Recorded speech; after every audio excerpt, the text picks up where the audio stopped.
Plusieurs fois, en allant dans mon pavillon, j'avais l'impression de retourner de remonter sur un bateau, quoi. La croisière mentale, hein. Des gens qui ne se sont pas choisis, une centaine de personnes, et qui vivent dans un énorme bateau au milieu d'un parc d'êtres rouges, quoi. Surtout quand il y a du vent, hein, vraiment, c'est le bateau dans l'arche dans la tempête, hein. Et il ne faut pas croire que ça se passe comme dans un autre hôpital, où chacun est dans sa chambre pour quelques jours, quelques semaines, et puis ressort avec des visites de la famille. Non, ils sont là pour des années, voire des décades. Souvent des décades. On trouvait quelqu'un qui était là depuis 42 ans. Oui, oui, la plus ancienne. Alors, il y a tout un modus, comme sur des croisières de plaisance. Il y a le bar, il y a les fêtes sur le bateau, il y a et alors les petites amitiés qui s'installent dans les coins. Une telle est souvent avec une telle, il y a les places au déjeuner, il y a les places à l'ergothérapie, elles tricotent ensemble, elles font des jeux. Et alors, c'est bon tout ça, c'est bon, parce que ça recrée un monde, un microcosme à l'intérieur, sous ce grand toit. C'est un long voyage dans un autre monde. Un long voyage dans un autre monde.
Ceci n'est qu'une introduction à l'univers asilaire, un univers profondément troublant. Beaucoup de questions vont rester sans réponse au cours de cette visite dans un autre monde. Mais il est vrai que les 3 psychiatres qui y travaillent et qui vont nous y conduire n'ont pas toujours, eux non plus, de certitude ou de réponse définitive à donner. L'objet de ce reportage est précisément de poser une série de questions. Des questions qui provoquent aujourd'hui une révolution parmi les psychiatres, des questions qui, nous dit-on, ne concernent pas seulement le fou. Nous sommes dans une institution psychiatrique pour femmes proche de Louvain. Auparavant, on disait l'asile. On dit aujourd'hui l'hôpital. Les malades, on les appelle les dames ou les résidentes. Là, toi, là-bas, Popo, Natek.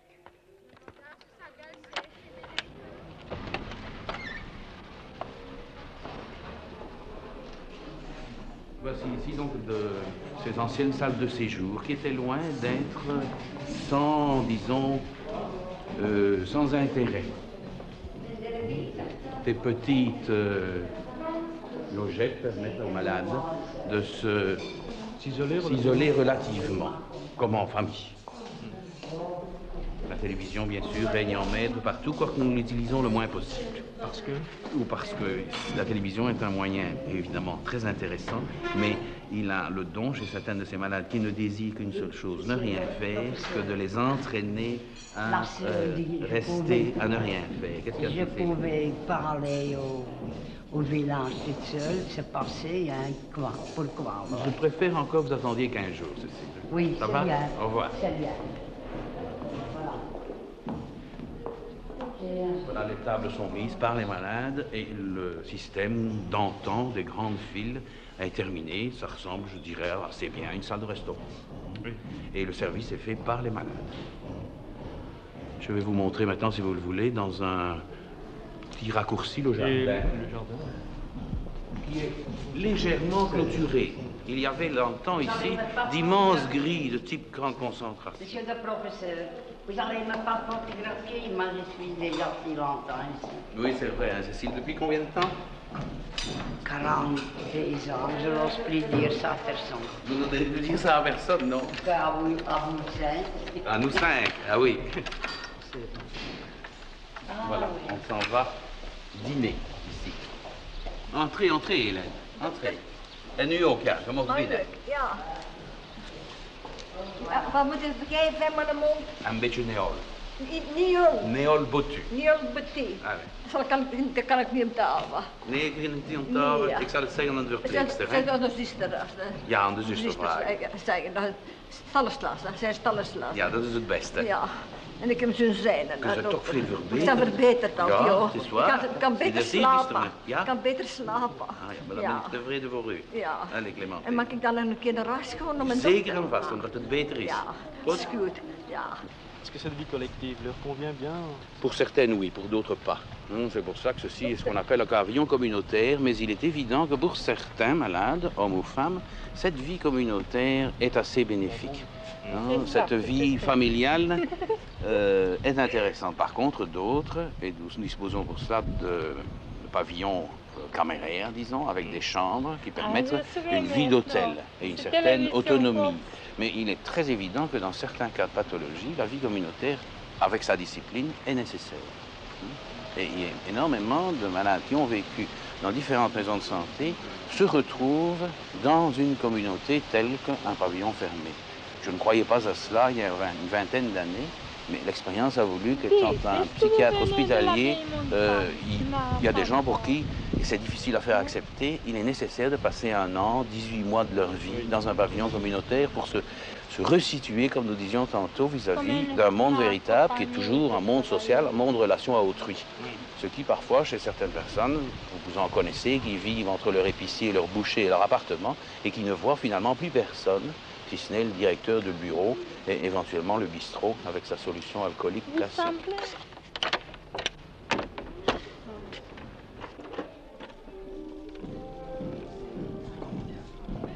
Tout ceci va être complètement transformé en petit dortoir et nous espérons que les subsides vont venir. Il y a là un petit problème, je crois. Oui, certainement.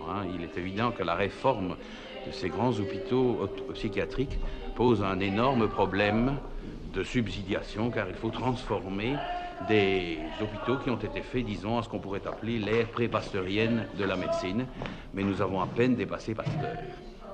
Quelles sont les chances pour des malades de ce genre? C'est de guérir, c'est un terme difficile à employer. Je ne crois pas qu'on puisse utiliser le terme guérison comme on ne peut pas guérir une cardiopathie, mais on peut l'adapter. Une cardiopathie grave ne se guérit jamais. Il n'y a personne qui pourra dire qu'un jour on va trouver l'étiologie fondamentale du diabète. Je le souhaite bien sûr, et la comparaison est certainement de nouveau un peu sommaire, mais un diabétique bien équipé, bien, disons, sous un contrôle médical régulier est un homme normal. Je pense que ce sont des méthodes de ce genre qui permettront à l'handicapé mental, et non pas simplement le monsieur qui a des difficultés psychopathologiques transitoires, mais le gros handicapé, à se réadapter. Et comme nous avons affaire, disons, à un mal plus social que, disons, strictement médical, ces mesures de tutelle sociothérapique sont aussi importantes, si pas plus, que, disons, des mesures hospitalières.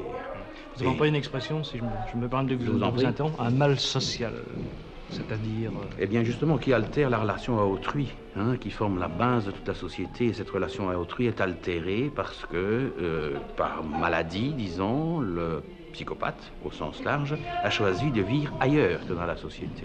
Et c'est pour ça que j'insiste sur cette qualité sociale dans le style de l'altération de la relation à autrui. Vous avez entendu une expression que ce sont des gens non pas tellement malades, mais socialement non valables. C'est cela, oui.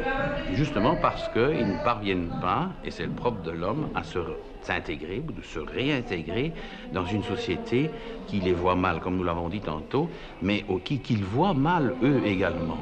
C'est donc ça, je pense, la base de la pathologie mentale, c'est l'altération, pas tellement de la raison raisonnante, de la raison logique, mais dans cette capacité qu'un individu a de créer pour lui et pour les autres des relations qui lui sont bénéfiques et qui sont bénéfiques aux autres.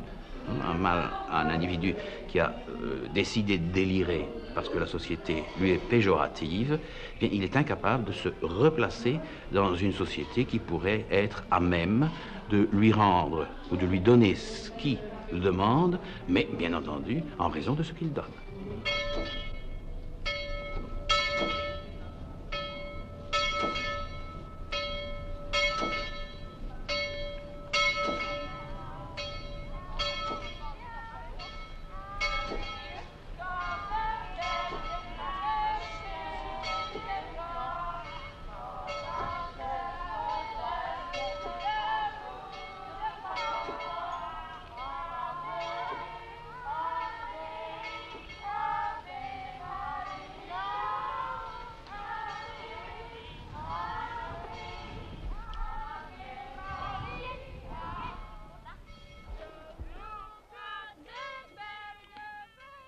Aujourd'hui, l'asile est remis en question. On n'est plus d'accord sur la façon de traiter le fou. Un peu partout, des psychiatres refusent radicalement les moyens de guérir classiques. On les appelle antipsychiatres. Ils posent en principe que la folie peut avoir un sens et que les gens dits normaux n'ont pas nécessairement raison.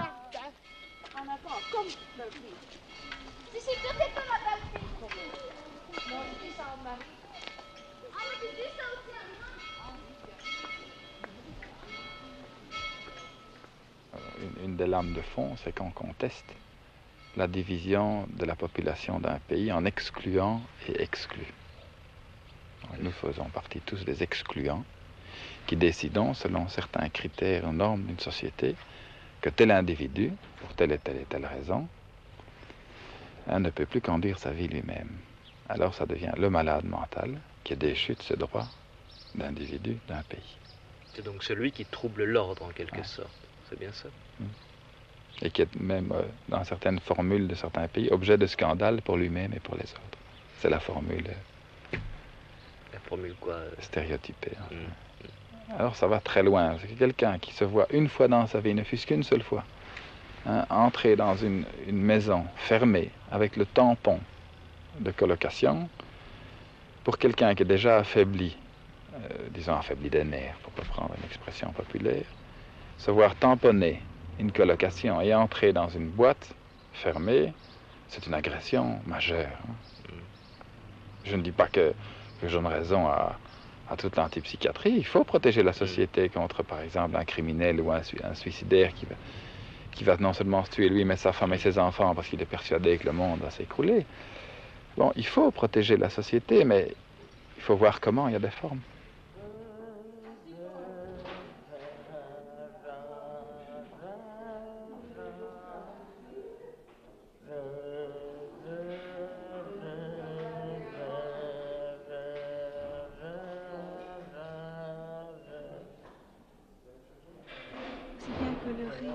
Les pleurs font des rides.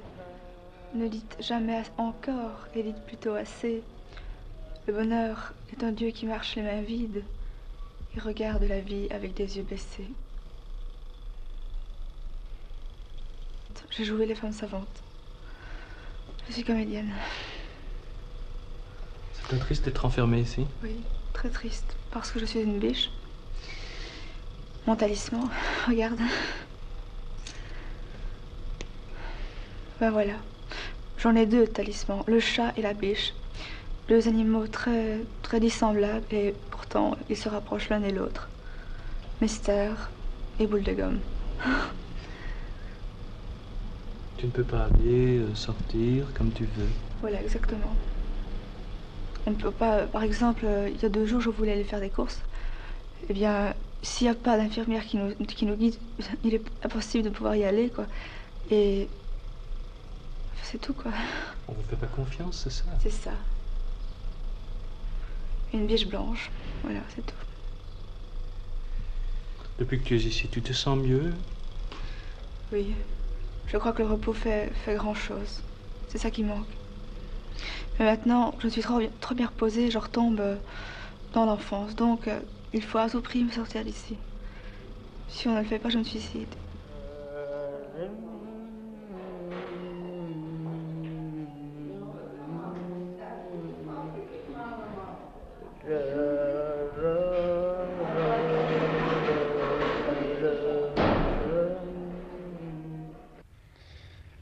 bien, ça c'est plusieurs fois en allant dans mon pavillon. J'avais l'impression de retourner de remonter sur un bateau, quoi. La croisière mentale. Hein. Des gens qui ne se sont pas choisis, une centaine de personnes, et qui vivent dans un énorme bateau au milieu d'un parc d'êtres rouges, quoi. Surtout quand il y a du vent, hein, et que vraiment c'est le bateau dans l'arche dans la tempête. Hein. Et il ne faut pas croire que ça se passe comme dans un autre hôpital où chacun est dans sa chambre pour quelques jours, quelques semaines, et puis ressort avec des visites de la famille. Non, ils sont là pour des années, voire des décades. Souvent des décades. On a trouvé quelqu'un qui était là depuis 42 ans. Oui, oui, la plus ancienne. Alors, il y a tout un modus, comme sur des croisières de plaisance. Il y a le bar, il y a les fêtes sur le bateau, il y a et alors les petites amitiés qui s'installent dans les coins. Une telle est souvent avec une telle, il y a les places au déjeuner, il y a les places à l'ergothérapie, elles tricotent ensemble, elles font des jeux.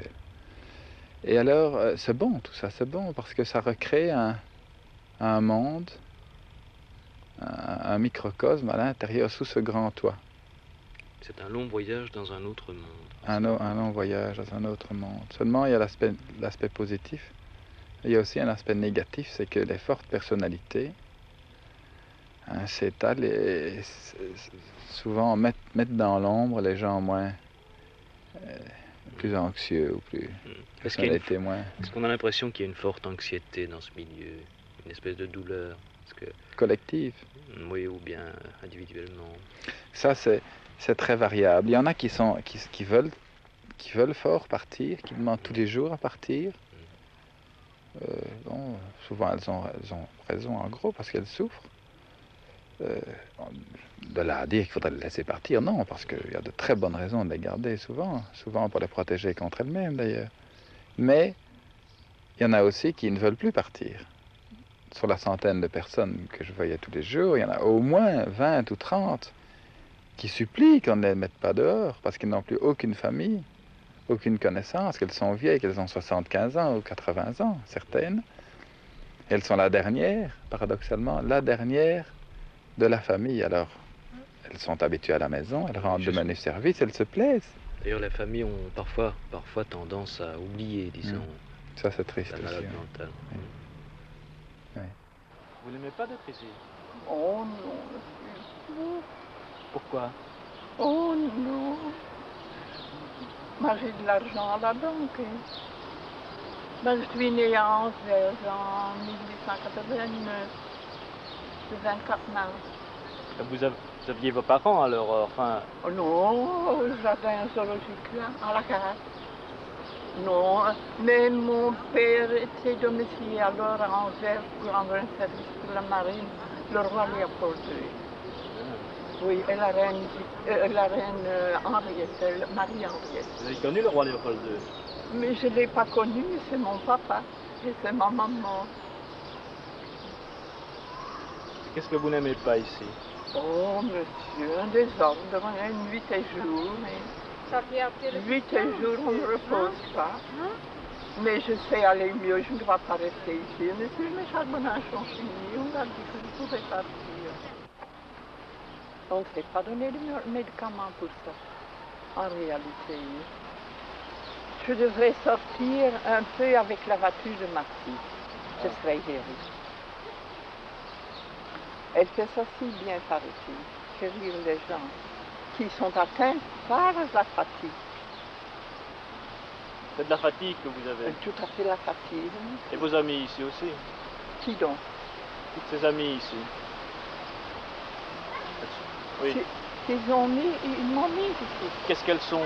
Qu'est-ce qu'elles ont? Elles sont malades? Ah oui, on voit bien qu'il y a des gens qui ne sont pas bien, qui n'ont pas la force, monsieur, de se remettre. Moi, je dis, si j'étais dehors, je n'ai plus mis le pied dehors depuis 2 mois et demi, certainement. Mais si j'étais dehors, je me remettrais quand même. Bien entendu, docteur, votre objectif, c'est de les faire sortir, évidemment. Et vous y arrivez souvent? Non, moi, j'ai contribué à faire sortir de ce pavillon chronique où je travaillais, puisque du pavillon tout à fait chronique, 3 personnes en 3 ans.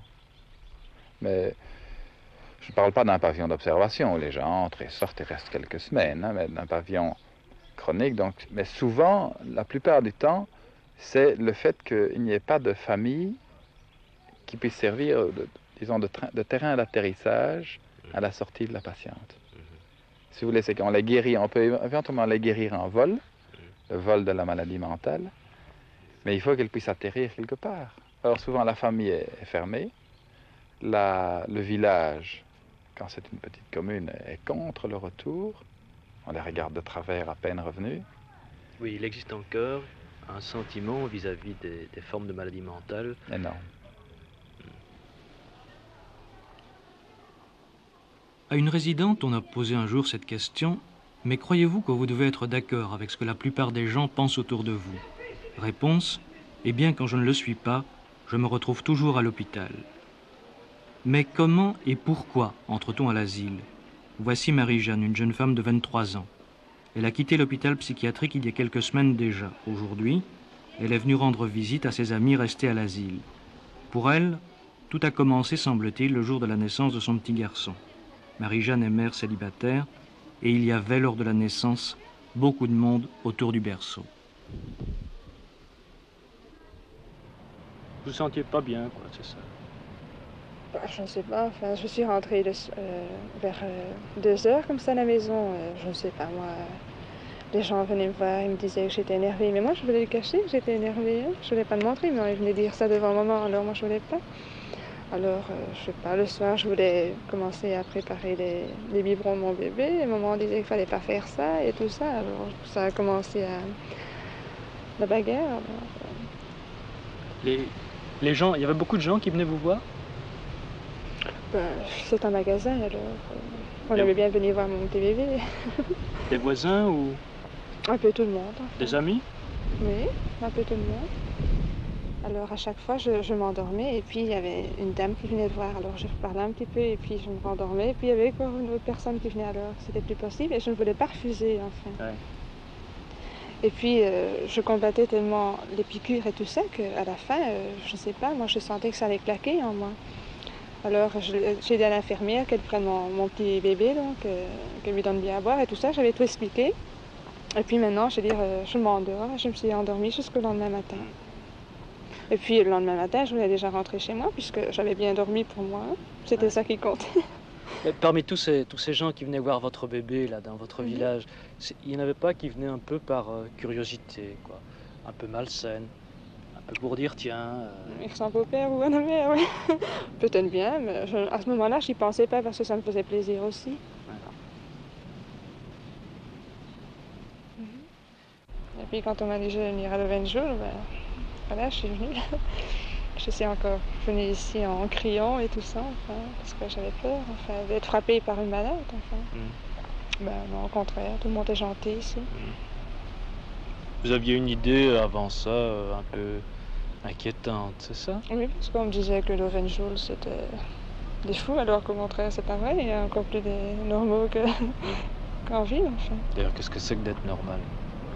C'est vrai. Bon, alors vous êtes venu ici une première fois, hein? Oui. Pendant 3 mois? 1 mois et demi, non, 1 mois et demi.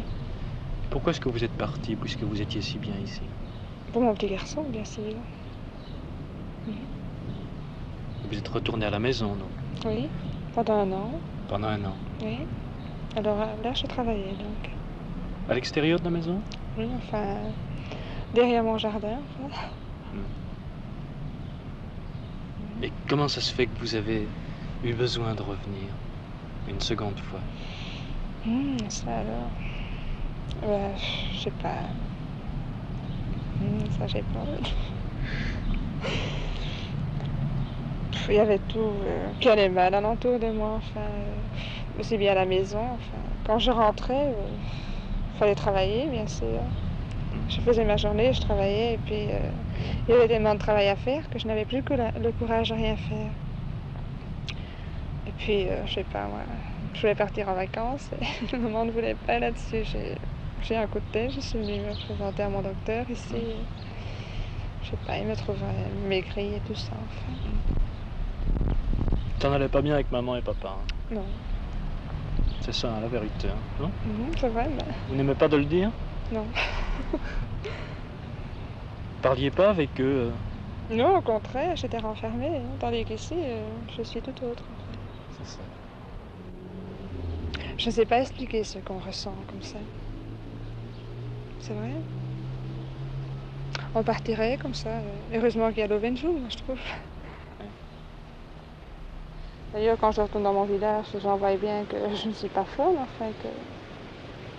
On vous fait des remarques parfois ou quoi, non? Bah, parce que parfois, je sais pas, moi, quand quelqu'un qui est malade et tout ça, moi, je leur dis, ben, va une fois à Louvain, et on me dit toujours, toi, t'es toujours avec l'Auvenjoul et tout ça, enfin, laisse-les foutre tranquilles et tout ça, enfin. Moi, ça me vexe, enfin, dans le fond. Il y a des gens qui vous disent ça dans le village? Ah oui. Mais moi, ça me choque pas parce que je sais que c'est pas vrai. Hein. Qui ça, des amis ou... Les voisins, enfin, une voisine, bien sûr. Oui. Mauvaise langue. Voilà.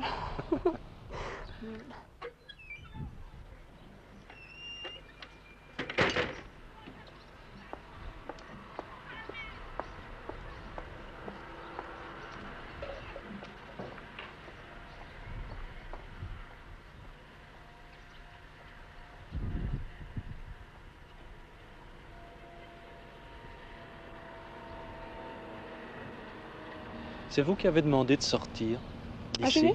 D'ici? Oui. Oui. Ben, oui, parce que tout compte fait, on a une très belle vie ici, c'est d'accord, mais ça ne doit quand même pas durer tout le temps non plus. Hein.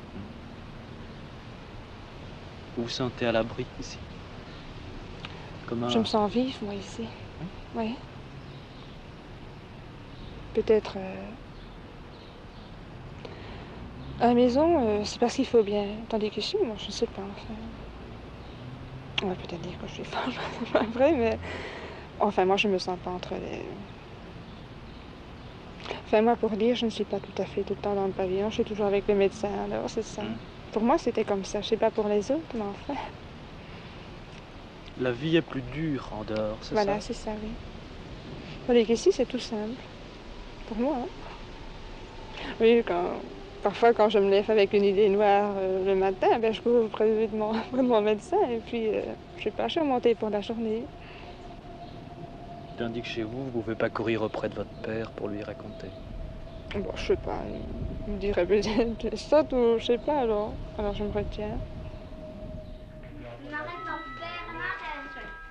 Ah non, je sais pas, il a rien mangé. Christine vient manger une tartine. Et essaie de...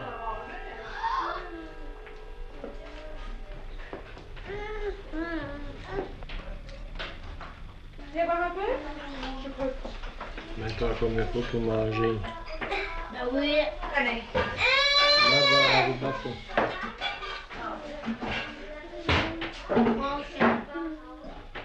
Hein?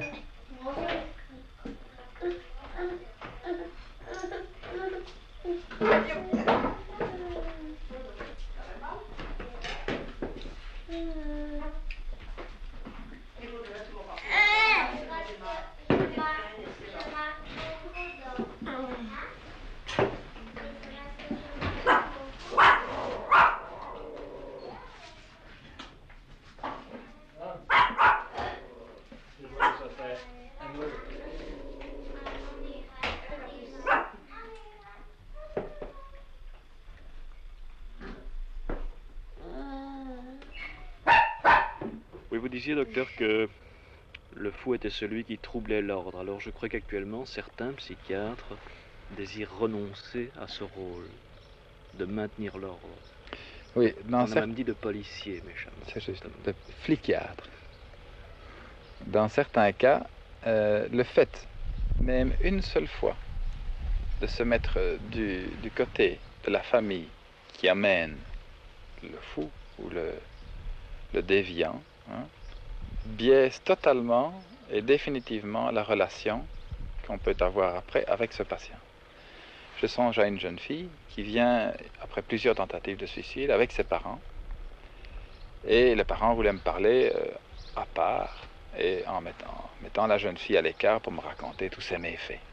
Et j'ai refusé ça. Je suis resté avec les parents et la jeune fille, on a parlé ensemble. Bien entendu, ils n'ont pas dit les mêmes mots qu'ils auraient dit s'ils avaient été seuls avec moi. Et à partir de ça, de cette relation, on a pu construire une relation de confiance avec la personne, la patiente.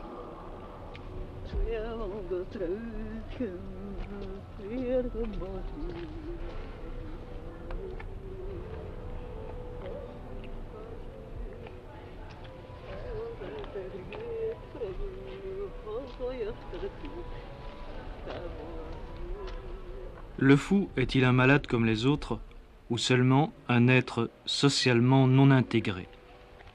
Il s'agit, disent les défenseurs du mouvement antipsychiatrique, de savoir pourquoi et comment un individu a été étiqueté de schizophrène, de savoir par qui cette étiquette a été posée et ce que cela signifie à la fois pour celui qui l'a posée et pour celui qui l'a reçue.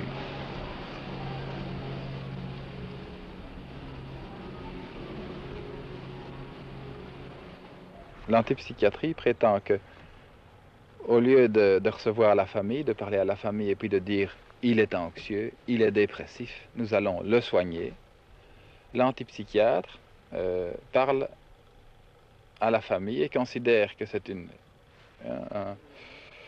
tout un groupe qui est malade et qui a sécrété ce malade mental.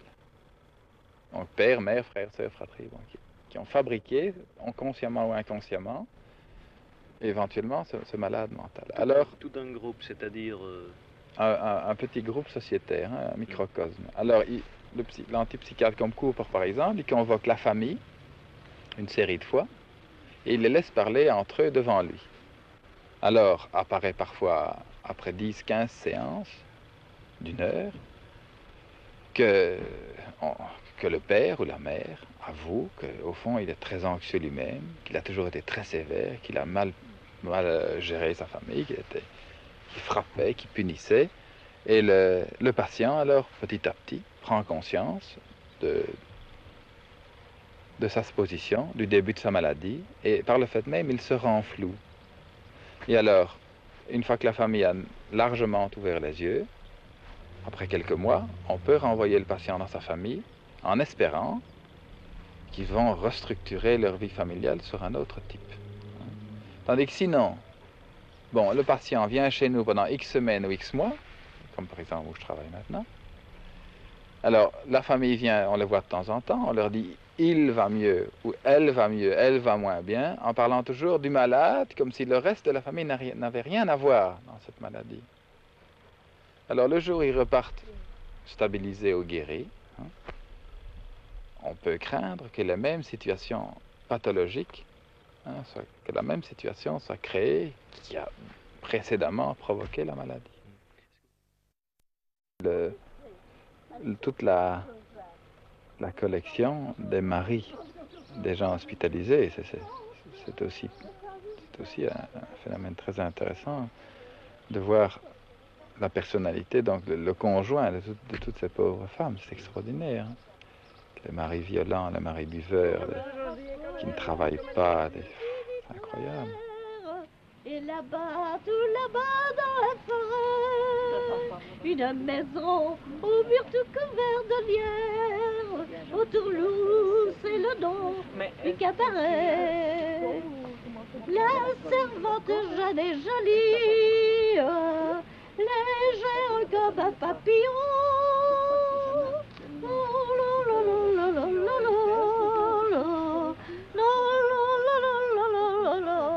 Tes amis vont venir, tu n'auras pas maman.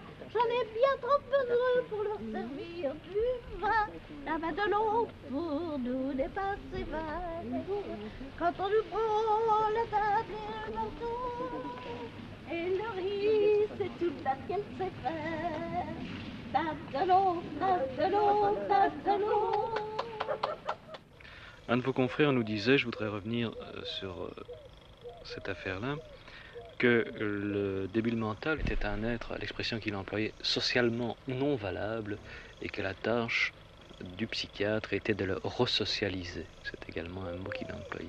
Ça vous semble correct?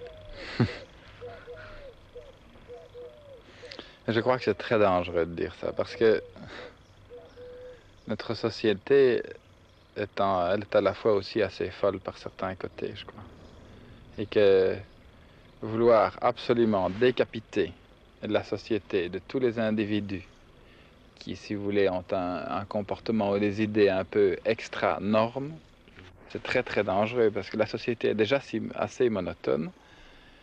Alors, c'est pas parce que certaines personnes ont des idées très personnelles et différentes, voire aberrantes, qu'ils s'en foutent. Ça, c'est pas possible de raisonner comme ça. Cette espèce de nivellement que veulent imposer certains psychiatres, ça, je suis totalement opposé.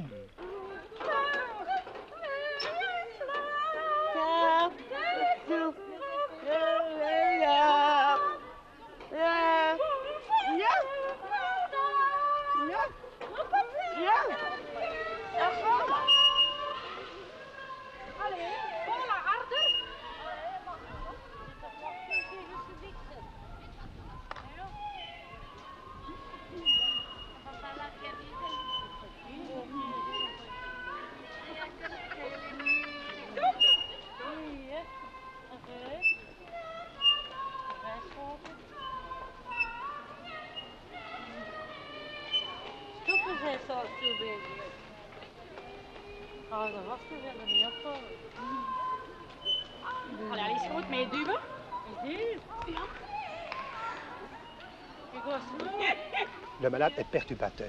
Il a probablement perturbé l'ordre public. La majeure partie des malades viennent pour cette raison chez nous. Quand ils n'ont pas perturbé l'ordre public, souvent ils ne sont pas pris en charge. En général, le malade mental, ou du moins ceux qui se trouvent ici, sont des malades qui ont perturbé, soi-disant, l'ordre public, ou dont le public avait peur. Donc on le met dans un endroit sûr, dans un endroit où l'espace est le plus grand possible, où on peut le surveiller. Et voilà que maintenant, dans ces pavillons, faits avec cette architecture, qui était bonne dans le temps, qui se justifiait pleinement dans ce temps-là, nous devons maintenant travailler avec d'autres principes. Et ces principes, nous en avons parlé l'autre jour, ce principe est d'abord un principe d'horizontalité. Nous ne sommes plus les médecins puissants, les magiciens, les médecins qui avaient un tas de prérogatives sociales, culturelles. Nous sommes simplement vis-à-vis d'eux des interlocuteurs. Nous voulons parler avec eux d'égal à égal. Nous voulons simplement tâcher avec eux de comprendre ce qui se passe en eux.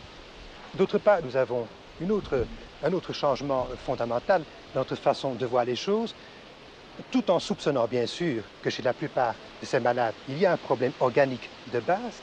Nous pensons que le fond du problème, que l'origine se trouve essentiellement dans le dialogue originaire, le dialogue primordial avec le père, avec la mère, avec les frères, avec les sœurs.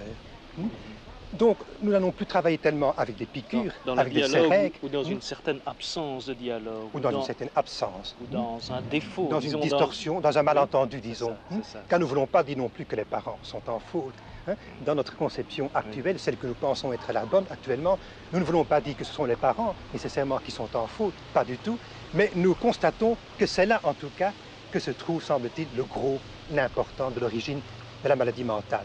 Et puisque vous avez évolué, qu'il y a, on peut le dire, je crois, une révolution, en tout cas une crise dans la psychiatrie. Certainement pas exagéré, il y a une révolution. Mais oui. Vous êtes obligé, temporairement en tout cas, de continuer de travailler dans des bâtiments de ce genre. Nous devons continuer dans ces bâtiments. Et ça pose des problèmes. Et là, ça pose des problèmes dont je crois qu'il faut le dire et qu'il faut le souligner, dont la communauté tout entière est responsable.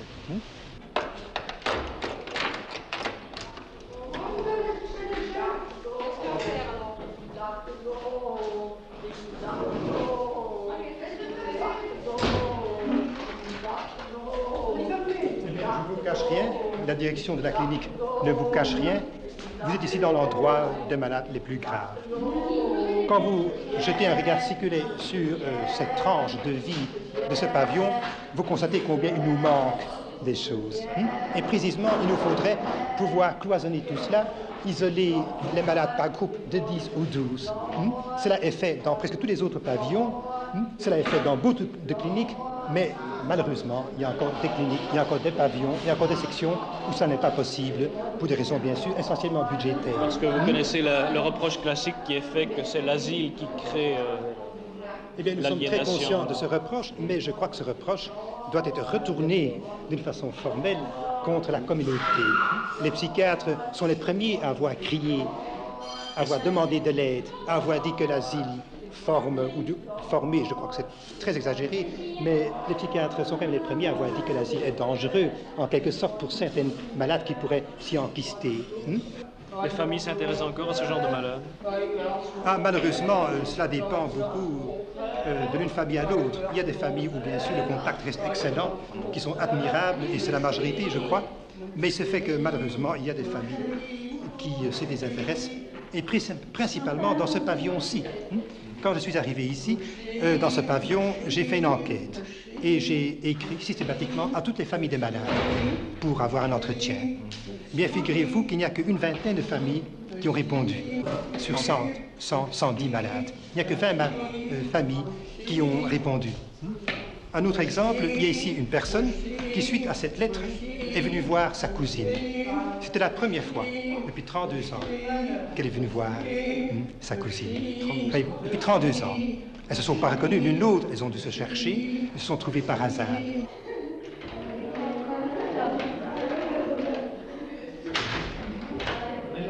Ça ressemble à la Joconde.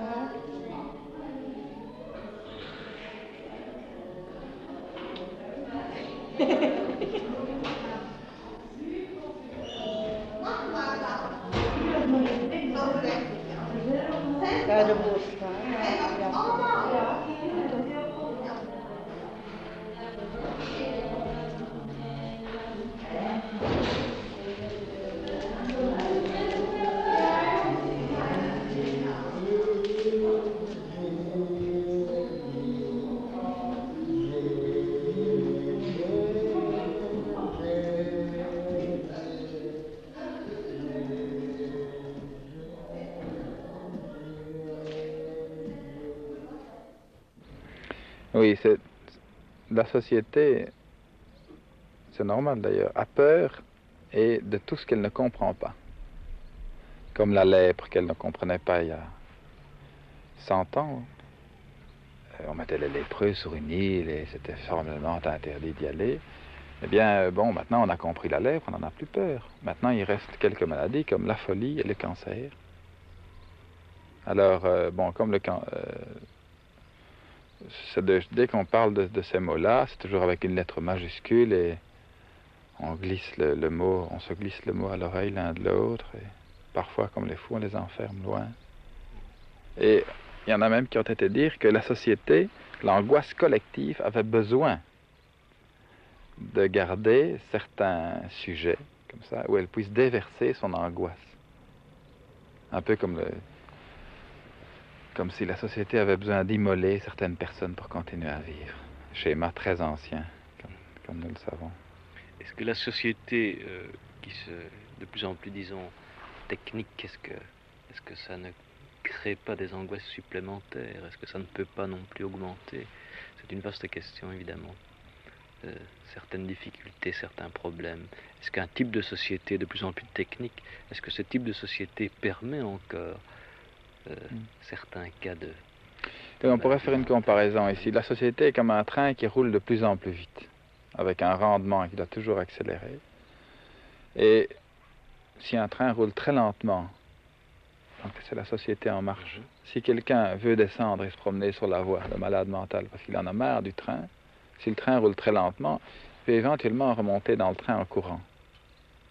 Ils sont une société nomade, par exemple, dans laquelle j'ai vécu. Et maintenant, nous sommes dans un train qui va très très vite. Si quelqu'un veut descendre sur la voie, d'abord il s'y casse la figure, et puis il ne peut plus remonter. Parfois, très rarement, il y a des repêchages, mais je parle de maladies graves. Hein. C'est un peu ça que vous vouliez dire? Oui, c'est ça. Oui. Cette idée-là que je voulais développer. Oui, moi j'ai vécu comme ça donc chez les nomades. Eh bien, quand vous voyez ces gens, le rythme de la vie là-bas, ben, si un type est un peu délirant, ou un berger, imaginez un berger dans sa montagne qui est un peu autistique, eh bien, il va vivre toute sa vie un peu autistique, hein, même délirant, tout en gardant ses moutons, et bon. Mais imaginez le même homme dans un bureau où il doit répondre à des appels téléphoniques ou fournir un travail constamment contrôlable, eh bien, en quelques heures, il va être exclu. Ou vivre dans des villes actuelles avec une circulation, une habitation extrêmement standardisée. Et alors, il y a un deuxième élément aussi, c'est que la société ancienne avait une façon parfois plus saine, de récupérer les gens d'un moindre rendement, parce qu'elle était moins compliquée, question administration, et qu'alors il y avait toute une série de statuts, comme valet de ferme, manœuvre, qui étaient où les gens vivotaient, hein, tout en étant débiles et moins gratifiés, moins malins, si on peut dire. Tandis que maintenant, c'est plus difficile. C'est plus difficile. Néanmoins, est-ce qu'on quand ils n'ont plus une profession qu'on peut déclarer, quand il n'a plus qu'on peut déclarer, on ne voit pas très bien où on peut le mettre parfois. Néanmoins, un de vos confrères nous disait que l'idéal serait dans l'avenir que l'on supprime un certain type de pavillons, notamment les pavillons fermés. Que certains pavillons qui existent encore, puisqu'il faut bien qu'ils existent, que dans l'idéal, il serait préférable que ce système n'existe plus. Oui, mais ça c'est... Personnellement, je crois qu'il y aura toujours ce qu'on appelons dans le trait les mots, mais un sédiment, hein, dans la pathologie. On pourrait aider un tas de gens, peut-être plus avec d'autres moyens que nous ne connaissons pas encore, ou alors une restructuration. Mais je crois qu'il y aura toujours un sédiment de gens qui sont irrécupérables et que là, il faudra protéger probablement contre eux-mêmes, et qui sont à un pourcentage moins important que maintenant. D'autre part, le fait d'avoir un pavillon ouvert, sans clé, je veux dire, hein, n'est pas une référence impeccable non plus, parce que vous savez qu'il existe la camisole chimique, hein, c'est-à-dire qu'avec des moyens, nous avons des moyens chimiques tellement forts qu'une injection d'un médicament extrêmement actif peut retenir quelqu'un mieux qu'une chaîne. Annie? Goedendag. Goedendag.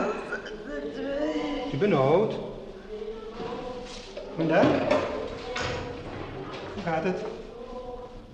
Veel pijn. Het zijn mensen die hier komen eens kijken naar de mensen die bij ons zijn. Hm? Hoe maakt het? Je bent opgestaan vanmorgen? Dat is flink. Ik heb nog geen hand gekregen. Ik heb nog geen hand gekregen. Krijg je een hand vandaag? Hm? Misschien. Hm? Kijk een hand vandaag. Zelfs wanneer er mensen zo komen kijken. Ja? Nee? Misschien? Hm? Zoals u wilt. U moet niet horen.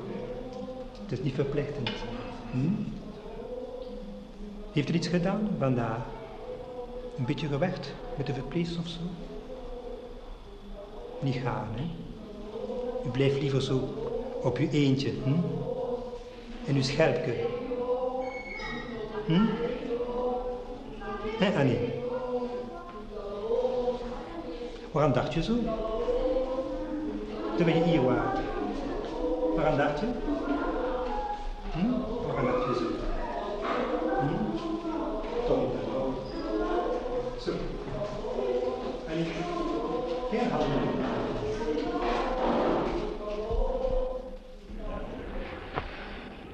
Après la sortie de certaines patientes, docteur, il vous arrive de les retrouver, de les suivre par dossier ou même personnellement? La plupart du temps, on essaye de suivre en consultation les patientes qui sortent ou les patients qui ont formé le moins le désir. Et d'habitude, il faut le faire, enfin, pour garder le contact avec la personne qui les a connus avant. Oui, c'est très très bon. La relation entre le médecin et le malade, c'est aussi une relation de sympathie nécessairement, je crois. Quelque chose d'important. Ben oui, souvent. C'est-à-dire que dans les cas, on a l'impression de faire du très bon travail et d'aider vraiment la personne à restructurer son existence. Il est très important qu'il y ait c'est ce qu'on appelle un transfert réciproque, une impression de sympathie. Nacht, le psychanalyste français, dit même qu'il faut aimer pour guérir.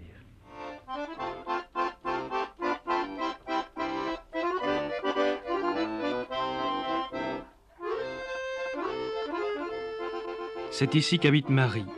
Elle est restée 8 ans à l'asile, classée parmi les cas graves, dans un pavillon fermé. Elle est sortie de l'hôpital psychiatrique il y a 3 ans déjà. Elle fait partie du petit groupe très limité de celles qui en sont sorties. Fille de forain, elle est retournée dans sa roulotte, et si elle ne sait ni lire ni écrire, en revanche, elle joue admirablement de l'accordéon. Elle recevait ce jour-là la visite du psychiatre, et ils évoquaient quelques souvenirs.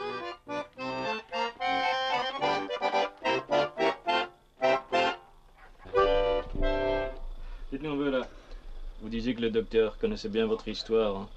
Vous vous souvenez de la première fois où vous l'avez rencontré? C'est à Lovenjoul que je l'ai vu la première fois. Ah ouais? Et vous lui avez fait confiance comme ça? Comment confiance? En lui directement. Oui? Oui, parce que j'ai vu qu'il était très gentil. Oui? Ah oui, il m'a appelé dans son bureau avec Sir Solerus. Il a dit, appelez une fois cette personne. Et il m'a examiné. Ouais. Il m'a dit que j'étais fort faible. Il m'a examiné dans les yeux. C'est vrai, hein, docteur? Il m'a fait ceci dans mes yeux. Alors il a pris mon cœur. Alors il a dit, madame Madame Devel, vous êtes trop pâle. Il dit, vous êtes fort faible. Alors j'ai dit que je n'avais pas beaucoup de force. Ouais. Alors c'est le docteur qui a dit à Sir Solerus qu'il fallait qu'elle me donne des oranges et que je devais avoir du lait. Des vitamines, je crois. Et des vitamines, il m'a donné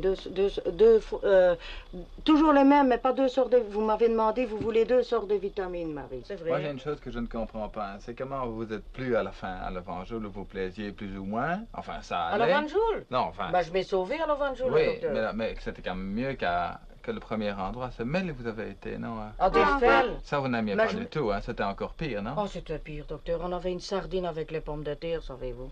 Il y avait des barreaux partout. Comment voulez-vous? Des barreaux tout partout quand je m'ai sauvé. Une grille autour. Une grille parce que j'ai resté accroché avec la jambe. Ah oui, ça je me souviens. Oui. Mais à Lovenjoul, quand il n'y j'ai avait pas de raconté grille, ça à la quand porte même. l'autre jour. On m'a raconté mais à Lovenjoul, que dans je m'ai le parc, sauvé, hein, docteur. Oui. Il n'y a pas d'avance de vous sauver. Quand on sauve, on est enfermé dans une chambre alors qu'elle avance. Oui, et puis un problème, c'est que quand vous vous sauvez, vous n'avez pas d'argent. Et pas de passeport sur moi. Pas de carte d'identité. Rien, pas de papier. Qu'est-ce que vous pouvez devenir? Qu'est-ce que vous faites alors? Bien Jusqu'où sûr. êtes-vous allé quand vous êtes sauvé? Jusque Louvain. Alors je m'ai fait arrêter par un agent de police. Alors on m'a mis 3 jours dans une chambre, j'ai eu une piqûre dans les fesses. Ah. Pour vous faire dormir? Non, pour me faire dormir, pour ne plus que je m'évade. Et ils ont fermé la chambre à clé. C'était pas nécessaire de me renfermer dans une chambre, n'est-ce pas? Je ne suis pas méchante, moi alors. C'est bon si c'était quelqu'un qui serait malade de tête et qui ferait ce qu'il ne faut pas. Non, mais ça, je voudrais demander au docteur, hein, pendant qu'on est occupé. Quand les patientes arrivent, hein, au début, hein, il y a quand même un petit problème, là. Elles ont l'impression... Écoutez, c'est passé qu'on laisse ça coincées. comme ça. Ouais, bah, c'est sûr. encore mieux, c'est vrai. Non, mais on parle pas de vous, hein, Marie. Un problème de réception. En général, hein, oui. L'accueil, oui, c'est exact. Ouais. C'est un problème qu'on travaille énormément actuellement, le problème de l'accueil, hein, dans les... Est-ce que madame de vous hôpitaux. devrait me faire plaisir, un docteur? C'est une fois venir me chercher Oui. et que je peux aller une fois voir Laura à Lovenjoul. Ah bien, demain. Je voudrais y aller, docteur. Demain, on va. On vient prend vous prendre. l'accordéon avec. Mais avec l'accordéon. Hein. Oui, je joue un morceau, quelques morceaux. Demain, on est Laura, ici à 2 heures. en même temps. Oui, c'est bien, Vous m'entendez? docteur. Oui, c'est bien, docteur. Une vie très intéressante. Non? Je vais retourner voir mes amis. Je ne sais pas oublier les malades. Ils ont été trop gentils pour moi. C'est juste. Plus gentil que les Ça, je ne sais infirmiers, pas ça. oublier. Ah. Ça, j'ai bien vu. Il y a des malades qui se tiennent entre eux. Mais... Ce sont des années passées ensemble. Ah alors... oui, celui qui a des années, naturellement, oui. Ah oui, il se passe des années ensemble. Il y en a des malades là-dedans qui sont malades par moment de tête et par moment qui sont vraiment comme une autre personne. Mais naturellement, alors, des malades comme ça, c'est pour des longues durées, c'est pour toute leur vie, comme Marie Monet, voilà. Voilà une personne, elle raisonnait tellement si bien, vous n'auriez pas pu dire qu'elle avait quelque chose. Et peut-être un mois après, elle était vraiment malade de tête, qu'elle se lançait sur la table, elle vous tirait par les cheveux, elle vous donnait des coups de pied, elle cassait toute la vaisselle. Et puis Alfreda, elle a monté, elle a cassé tous les carreaux de la pharmacie. Qu'elle était coupée là, dû à la clinique de ça. Je me rappelle. Elle était le bras tout coupé. Mais ce qui est assez remarquable, les malades se comprennent très bien les unes les autres, le plus souvent, très bien. Oui. Il n'y a pas des jalousies, comme partout. Si, il y a des gens qui se détestent aussi, hein. Oui, naturellement. Naturellement. Oui, alors, quand il y en a une qui est difficile, par exemple, hein, il y en a qui sont parfois très très difficiles, eh bien, il y a d'autres malades qui sont très compréhensifs vis-à-vis d'elle. Elle les soigne. Oh, laissez-la, par exemple, elle est dans ses mauvais jours, ça va passer, ou des choses comme ça. Elles s'observent pendant des mois et des années, alors elles connaissent le moindre trait de comportement de leur voisine. Hein. Il y en a qui frappent, il y en a qui ne frappent jamais, il y en a qui crient, il y en a qui frappent. Chacune sait comment. Hein? Oui, naturellement, quand il y en a une qui frappe, n'est-ce pas, alors la sœur arrive directement avec une infirmière ou deux. Mais ça, il faut pour bien. le mettre dans le maillot, ils sont obligés, n'est-ce pas? Ce sont des malades méchants, n'est-ce pas? Comme Hélène. Oui, Hélène, c'est formidable. Elle demande son voilà, maillot il y a pas elle-même, une plus... il y a... Oui, vous la connaissez pas? Oui, c'est triste. Hein. Quand elle sent que ça ne va Oui. pas, elle demande le Il maillot. n'y a pas une plus gentille fille au monde. Elle est si douce quand Et elle ça n'est dure pas 2-3 malade. jours, et puis Ça elle dure sort. 2-3 jours, oui. Elle demande Oui. elle-même. Elle demande Elle sait qu'elle va elle-même, tout oui. casser, alors elle demande le maillot. Oui. Alors quand elle est dans le maillot, elle est complètement à côté de la plaque, Oui, hein, elle oui. raconte des trucs. Oui.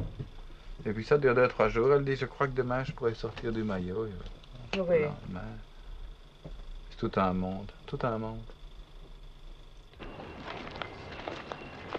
Mais c'est bon pour les autres de voir que quelqu'un qui est resté des années peut sortir et revenir comme avant, vous ne croyez Oui, pas? naturellement, parce que mon fils n'avait pas l'âge pour me reprendre, docteur. Sinon, je n'aurais pas resté longtemps. Ici, mon mari n'était pas mort, et voilà. Si mon mari avait signé pour me faire sortir, il ne demandait pas mieux que j'étais ici. Lui, il a vécu 20 ans avec une femme, alors. Il ne voulait même pas me donner de pension alimentaire quand il m'a abandonné. Alors lui, il était content que j'étais ici. Enfin, qui repose en paix, savez-vous, mais il m'a fait de la misère, mon mari. Hein.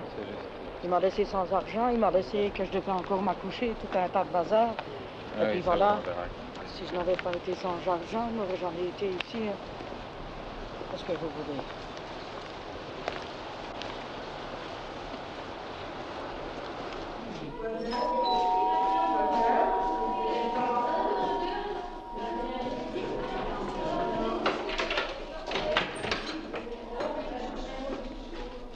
Bonjour, Marie. Et Madeleine. Bonjour. Bonjour, Madeleine. Qui est cette dame avec moi, Madeleine? Ah, Marie Derel, avec un que... Ça, c'est une nouvelle, tiens. Ah, encore toujours ici. Bonjour, Louise, bonjour. Elle me connaît.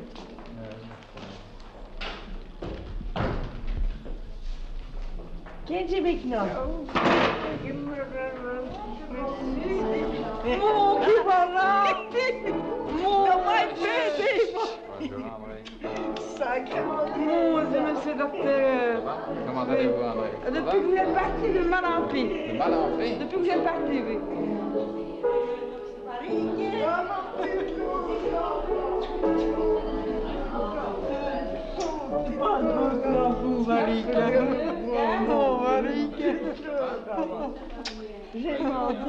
J'ai demandé pour les devoirs, comme ça, j'ai eu la télévision.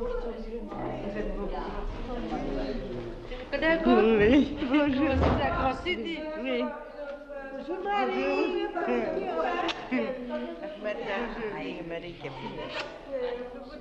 Comme le malade Comment ça va? Ça va bien. Bonjour Anneke. Hein, On a resté longtemps ensemble, mais qu'est-ce que tu veux? Mais vous êtes grossi. Oui. Qu'est-ce que vous mangez? Tout ce que Du je bon veux. bistec. Tout ce que j'ai envie.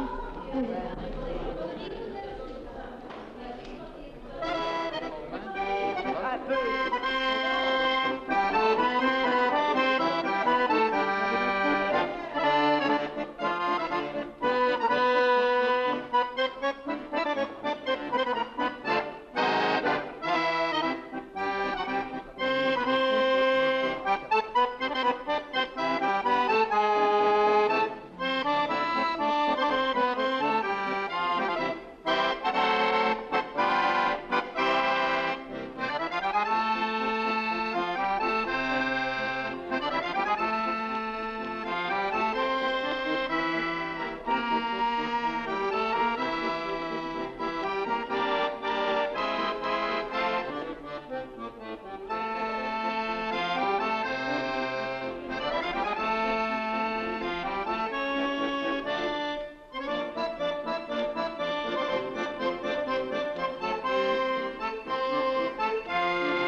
emmenée ici, dis, elle est bien remise.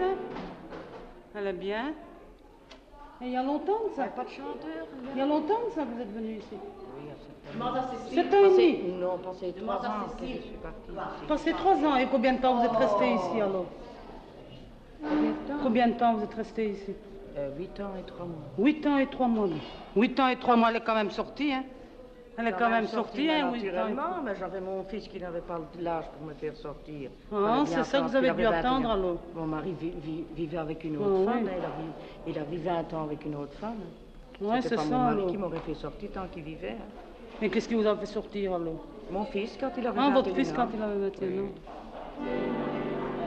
Allez, donnez encore une là, l'autre chanteur.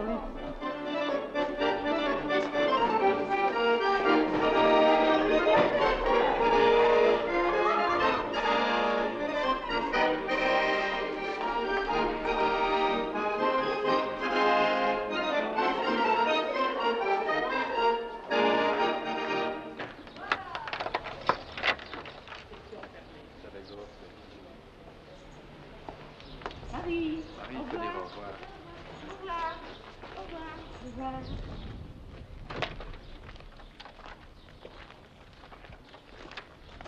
Ça a marché? Ça vous a plu comme ça? D'avoir revu tout le monde? Oui. Ça vous fait quelque chose, hein? Hmm? Ça vous fait de la peine de revoir tous ces... Écoutez, il y a très longtemps que je ne les ai plus vus, mais... Mais tout le monde vous a bien reconnu Il y a très quand même. longtemps que je voudrais venir, docteur, mais que voulez-vous? C'est la première fois que vous venez jouer pour eux? Non, je suis venue avec mon oncle Paul de Saint-Tron, déjà quand venu, j'habitais Saint-Tron. Oui. Et mon oncle Paul est gentil, il aime les malades. Quand je suis allée dans les Flandres, j'ai venu 2 fois avec mon oncle Paul. Une fois sans accordéon, une fois avec accordéon. Depuis que je suis partie, n'est-ce pas? Ils étaient contents de vous voir, vous aviez Bon. bonne mine. Il y en a beaucoup qui m'ont reconnu, n'est-ce pas? Oui, naturellement, le grand malade, ça part. Et il y en a qui ne vous connaissaient pas, qui se demandaient qui vous étiez, qui vous trouvaient Oui, bien. naturellement, ce sont ceux qui ne s'y rappelaient pas. Hein. Non, des nouvelles? Oui, des nouvelles, oui. Ah oui, des nouvelles, et alors aussi d'habitude aussi, que des vieilles aussi, qu'ils ne savaient pas, reconnaître, que c'était moi. Hein. Oui. Ils ne savaient plus dire que c'était moi, hein. Ils ne se souviennent pas de ça, hein. Ils ne se souviennent pas. Hein. Vous trouvez bonne mine?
Zeker en vast, omdat het beter is.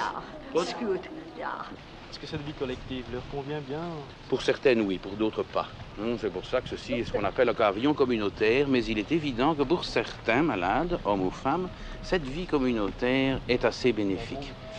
Cette vie familiale est intéressante. Par contre, d'autres, et nous disposons pour cela de pavillons caméraires, disons, avec des chambres qui permettent une vie d'hôtel et une certaine autonomie.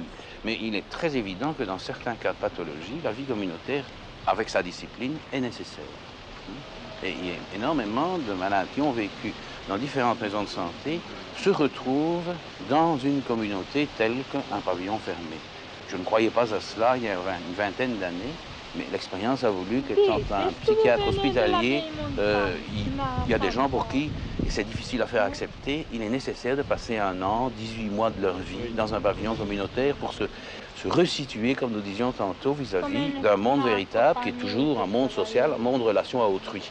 Ce qui, parfois, chez certaines personnes, vous en connaissez, qui vivent entre leur épicier, leur boucher et leur appartement, et qui ne voient finalement plus personne, si ce n'est le directeur de bureau et éventuellement le bistrot avec sa solution alcoolique classique.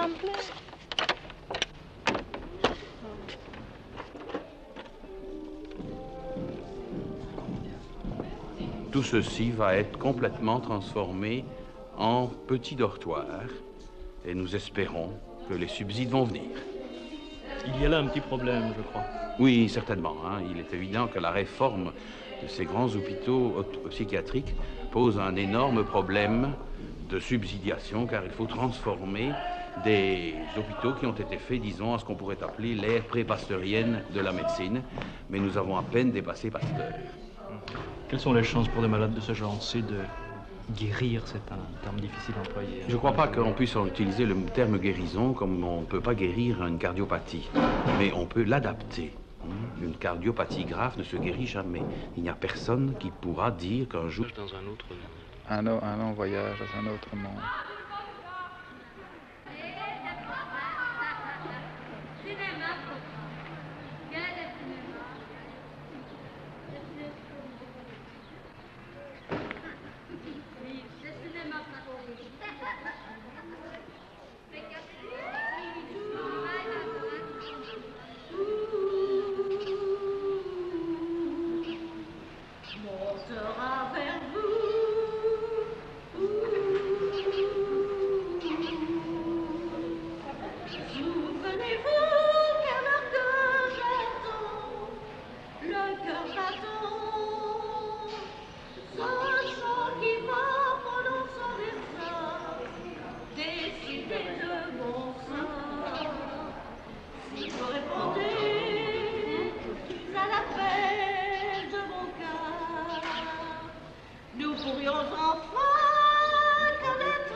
Ceci n'est qu'une introduction à l'univers asilaire, un univers profondément troublant.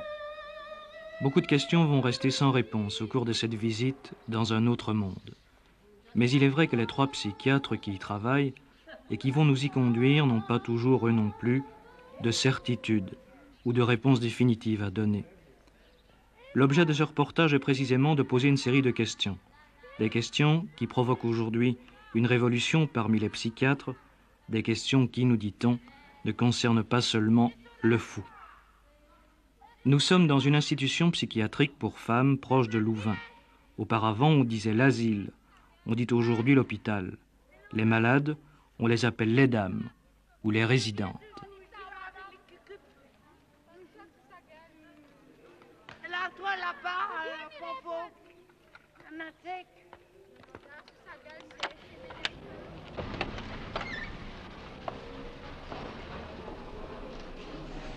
Voici ici donc de ces anciennes salles de séjour.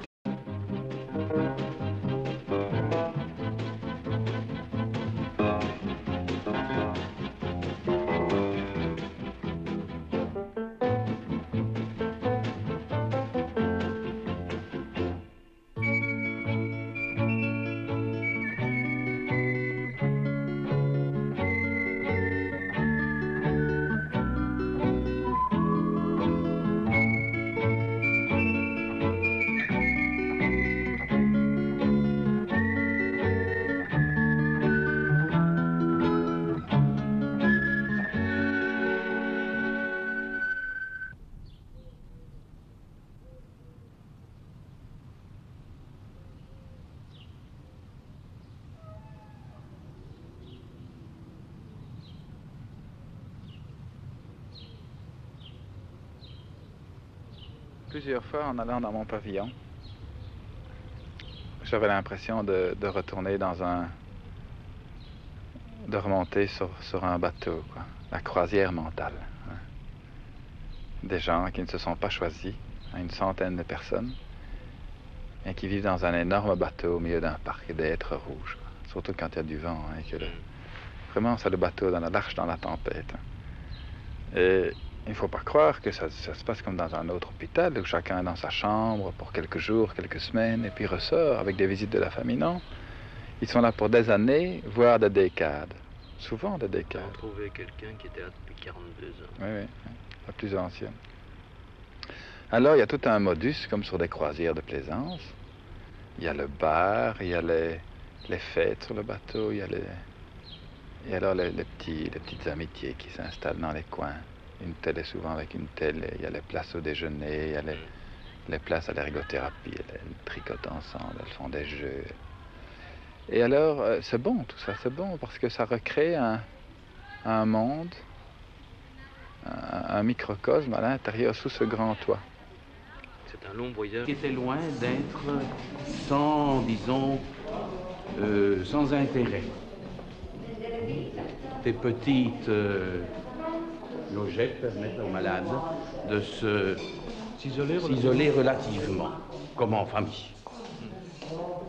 La télévision, bien sûr, règne en maître partout, quoique nous l'utilisons le moins possible. Parce que? Ou parce que la télévision est un moyen, évidemment, très intéressant, mais il a le don chez certains de ces malades qui ne désirent qu'une seule chose, ne rien faire, que de les entraîner à rester, à ne rien faire. Qu'est-ce qu'il y a de Je pouvais parler au village toute seule, c'est passé, il y a un coin. Pourquoi? Je préfère encore que vous attendiez 15 jours, Cécile. Oui, ça c'est va? bien. Au revoir. C'est bien. Voilà, les tables sont mises par les malades et le système d'antan des grandes files est terminé. Ça ressemble, je dirais, assez bien à une salle de restaurant. Oui. Et le service est fait par les malades. Je vais vous montrer maintenant, si vous le voulez, dans un petit raccourci, le jardin. Et le jardin qui est légèrement clôturé. Il y avait longtemps ici d'immenses grilles de type grande concentration. Monsieur le professeur, vous allez me pas photographier, moi je suis déjà si longtemps ici. Oui, c'est vrai, hein, Cécile. Depuis combien de temps? 46 ans, je n'ose plus dire ça à personne.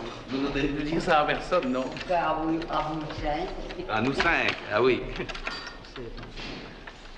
Voilà, on s'en va dîner ici. Entrez, entrez, Hélène, entrez. En nu ook, ja, je mag binnen. Ja. Wat moet ik vergeven met de mond? Een beetje neol. Neol. Neol botu. Neol botu. Dat kan ik niet betalen. Nee, ik kan het niet onthouden. Nee. Ik zal het zeggen aan de verpleegster. Zeg aan de zuster. Ja, aan de zuster vragen. Zeggen, Stalleslas, zij Stalleslas. Ja, dat is het beste. Ja. En ik heb zo'n zijn. Je bent toch veel verbeterd. Ik sta verbeterd al, ja, joh. Het is waar. Ik kan beter slapen. Ja? Ik kan beter slapen. Ah ja, maar dan ben ik tevreden voor u. Ja. Allez, Clémentine. En mag ik dan een keer naar huis gaan om een... On va trouver l'étiologie fondamentale du diabète. Hein, je le souhaite bien sûr, et la comparaison est certainement de nouveau un peu sommaire, mais un diabétique bien équipé, bien, disons, sous un contrôle médical régulier, est un homme normal. Hein, je pense que ce sont des méthodes de ce genre qui permettront à l'handicapé mental, et non pas simplement le monsieur qui a des difficultés psychopathologiques transitoires, mais le gros handicapé, à se réadapter. Et comme nous avons affaire, disons, à un mal plus social que, disons, strictement médical, ces mesures de tutelle sociothérapique sont aussi importantes, si pas plus, que, disons, des mesures hospitalières. Vous n'avez pas une expression, si je me permets de vous interrompre, un mal social, c'est-à-dire... Eh bien, justement, qui altère la relation à autrui, hein, qui forme la base de toute la société. Et cette relation à autrui est altérée parce que, par maladie, disons, le psychopathe, au sens large, a choisi de vivre ailleurs que dans la société. Et c'est pour ça que j'insiste sur cette qualité sociale dans le style de l'altération de la relation à autrui. Vous avez entendu une expression que ce sont des gens non pas tellement malades, mais socialement non valables. C'est cela, oui. Justement parce qu'ils ne parviennent pas, et c'est le propre de l'homme, à s'intégrer ou de se réintégrer dans une société qui les voit mal, comme nous l'avons dit tantôt, mais qu'ils voient mal eux également. C'est donc ça, je pense, la base de la pathologie mentale, c'est l'altération, pas tellement de la raison raisonnante, de la raison logique, mais dans cette capacité qu'un individu a de créer pour lui et pour les autres des relations qui lui sont bénéfiques et qui sont bénéfiques aux autres. Un individu qui a décidé de délirer parce que la société lui est péjorative, eh bien, il est incapable de se replacer dans une société qui pourrait être à même de lui rendre ou de lui donner ce qu'il demande, mais bien entendu en raison de ce qu'il donne.